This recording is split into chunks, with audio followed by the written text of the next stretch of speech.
অনেক দিন ধরে প্ল্যান করতেছিলাম আমি আর আমার শাশুড়ি মা গরুর হাড্ডি আর রুটি খাবো।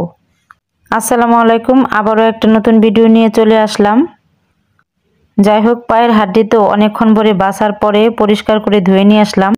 প্রেসার কুকারে পর্যাপ্ত পরিমাণে তেল দিয়ে দিয়েছি। এখন হচ্ছে পেঁয়াজ দিচ্ছি।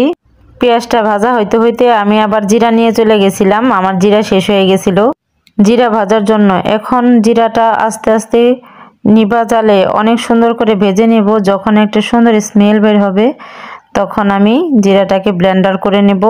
তো আমার ভাজাটা শেষ, এখন আমি ব্লেন্ডারের জার নিয়ে নিয়েছি। এখানে আমি ব্লেন্ডারও করতেছি। সুন্দরভাবে আমার এই জিরাটা ব্লেন্ডার হচ্ছে। এখন দেখে নেব কোন পর্যায়ে আছে। যাক, মাশাআল্লাহ, খুব সুন্দরভাবে আমার ব্লেন্ডারটা হয়ে গেছে।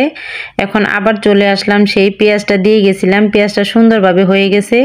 জিরা গুঁড়া করতে করতে আয়সা দেখি খুব সুন্দরভাবে আমার পেঁয়াজটা হয়ে গেছে। এখন আমি আদাটা দিয়ে দিলাম আর হচ্ছে একটু নাড়াচাড়া দিয়ে নিচ্ছি, আদাটা মিশিয়ে নিচ্ছি, আদার কাঁচা গন্ধটা জানি চলে যায়। এখন আমি একে একে সব মশলাগুলো দিয়ে দিচ্ছি। মানে একটা মাংস রান্না করার জন্য যা যা লাগে এগুলো তো সবাই জানেনই, আমি তো শেখানোর জন্য আসি নাই এখানে, শুধু আমি কিভাবে রান্না করি এটাই দেখাচ্ছি। আর হচ্ছে সব কিছু দিয়ে আমি এখন প্রেসার কুকারটা ঢেকে 5 থেকে 6টা সিটি দিয়ে নিচ্ছি। কারণ হচ্ছে হাড্ডিগুলা অবশ্যই অনেক নরম হওয়া লাগবে। আমার দাদি শাশুড়ি আছে, উনি খাবে। তো সিটি দেওয়ার পরে সিটি দেওয়া শেষ। এখন দেখি আমার মাংসটা খুব সুন্দর হয়ে গেছে। আবার আমি এখন ঝোল দিয়ে দিলাম, যেহেতু আমরা রুটির সাথে খাবো। বউ শাশুড়ির প্ল্যান সাকসেসফুল তো হতেই হবে, তাই না? তো আমার মাংসর ঝোলটাও দিয়ে দেওয়া শেষ হয়েছে, কিন্তু এখন ওই যে ঝোলটাও শুকিয়ে যাইতেছে, অনেকটাই শুকিয়ে গেছে। এখন আমার শাশুড়ি রুটি বানাইতেছে, ওইখানে চলে যাব। মাংসটা অবশ্য আমি রান্না করছি, শাশুড়ি মা রুটি বানাচ্ছে আর আমার যা রুটি সেকতেছে। আমরা সবাই মিলে বাসায় হাতে হাতে কাজ করতেছি, ভালোই লাগে সবাই মিলে কাজ করতে। আলহামদুলিল্লাহ, আমার শাশুড়ি মা খুব সুন্দরভাবে রুটি বানায়। এই যে রুটি বানাচ্ছে, অনেকগুলো রুটি বানাইছে আমার শাশুড়ি।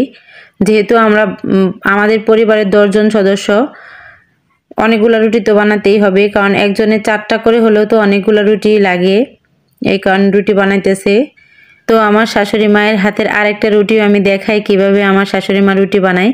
আমি অবশ্য রুটি বানাইতে পারি না, আমার রুটি বানাইতে গেলে মানচিত্র হয়ে যায়, 2 সাইড থেকে মানে ভাঙে ভাঙে যায়, নইলে থাকে না, এরকম অবস্থা হয়। পারি, কিন্তু একটু খারাপ হয় আর কি। আর আমার শাশুড়ি মা রুটি বানাইলে অনেক সুন্দর হয়।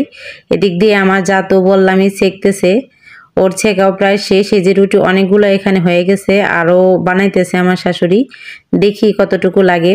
এদিকে আমার যা রুটিগুলা ভাজতেছে। আজকে এই পর্যন্তই। আমি সাকিব তৌসিফ পেজ থেকে, সাকিব তৌসিফের আম্মু। সবাই ভালো থাকবেন, সুস্থ থাকবেন, আল্লাহ হাফেজ।